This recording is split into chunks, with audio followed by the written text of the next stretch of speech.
Et donc verset 16, il continue, mais miséricorde m'a été faite à cause de ceci, savoir, afin qu'en moi, le premier, Jésus-Christ montra toute sa patience, afin que je fusse un exemple de ceux qui viendront à croire en lui pour la vie éonienne.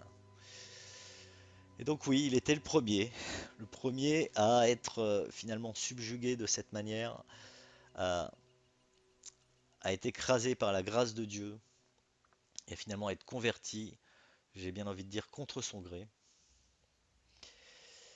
Et, et tout cela, donc, c'était l'exemple de ceux qui viendront à croire en lui pour la vie éonienne. Donc quand je disais sauver, bien évidemment, Christ a déjà sauvé tout le monde, il n'y a plus rien à faire suite à cela, puisque c'est la perfection de l'action de Christ sur la croix qui a assuré le salut à tous, et ceci à la consommation des temps, à la fin des temps, à la fin des éons. Mais entre-temps, étant nous-mêmes au troisième éon, il va sans dire qu'il en reste deux.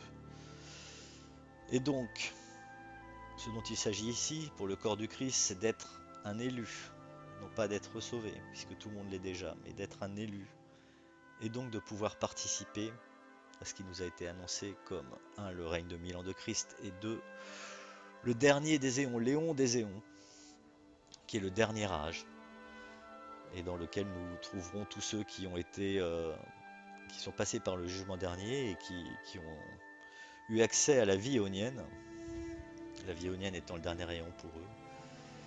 Et nous-mêmes aurons accès à la vie éonienne, mais dès la fin de ce troisième éon, c'est-à-dire pour 2 éons.